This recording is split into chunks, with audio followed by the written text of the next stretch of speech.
I have a 49-year-old 4/6 projector client that I'm supporting to let go of friendships in groups. So that based on our conversation a little while ago.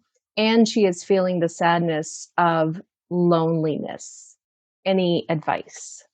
Is there anyone who wants to respond to that question? Kalyani? Okay, so with the loneliness, and I'm very familiar with it with the line 2 as well.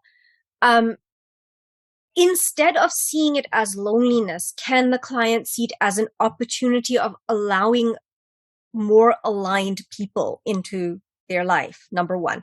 Number two, that client is never alone. They have themselves.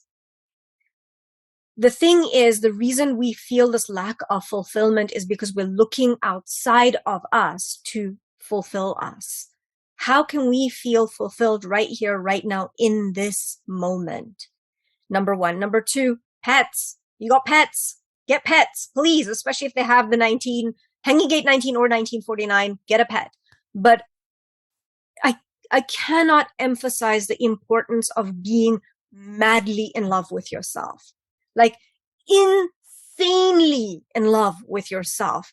To be able to look in the mirror and say, yo, hot stuff, when you've rolled out of the bed in the morning, because this is something I am practicing every single day. I would recommend get the client to write down one question and journal on it. How am I choosing me today? How am I choosing me? And instead of seeing it as letting go of friendships and being lonely, I am choosing me by honoring what is best for me. And let me tell you, that is the ultimate form of self-love. And that's what's worked for me, as opposed to looking in the mirror and saying, I love myself. I'm now able to do that because I write every single day, how did I choose me today? Because when you say, no, I'm not going to do this, and I set a boundary, that's choosing you. It's creating space. You're creating space for the right people to come in, but you've got to be in alignment with yourself. And in alignment with yourself is, I am fulfilled right here, right now. And it doesn't take much, because you just literally think, in this moment, I am free.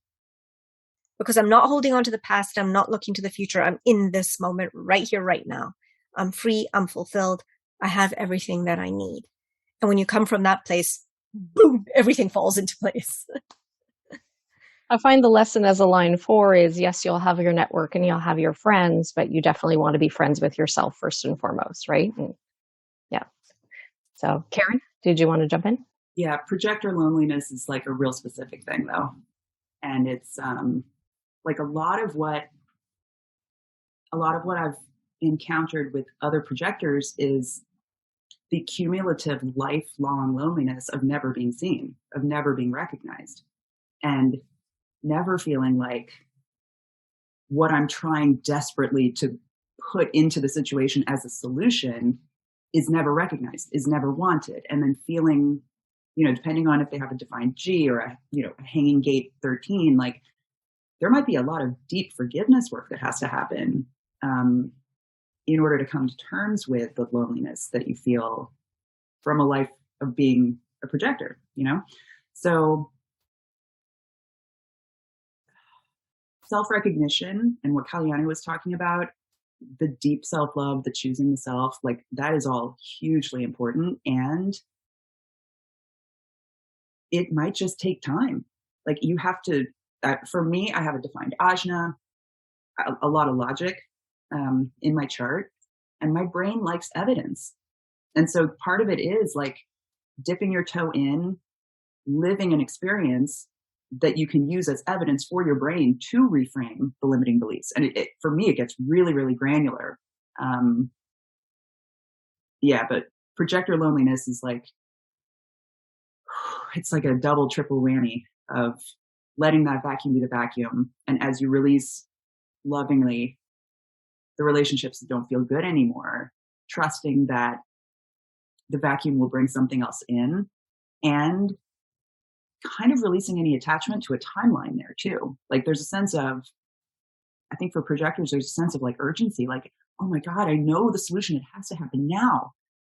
And releasing that was a lot of work for me, and I've seen it be a lot of work for other projectors too.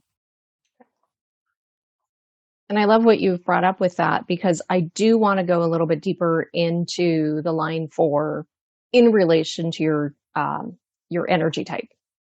So just hold on to that. I'm just going to have Kalyani make one quick comment, and then we're going to jump to that question. So thanks, Karen.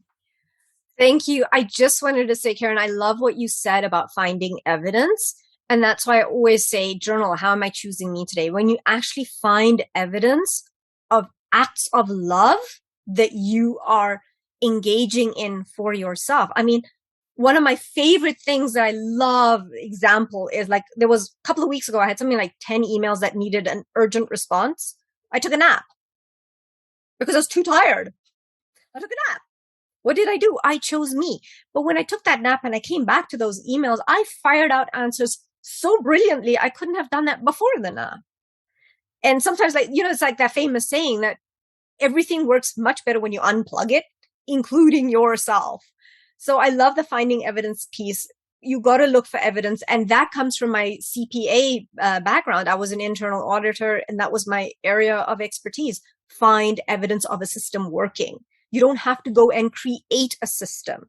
Look at what you're already doing to love yourself through actions. Thank you.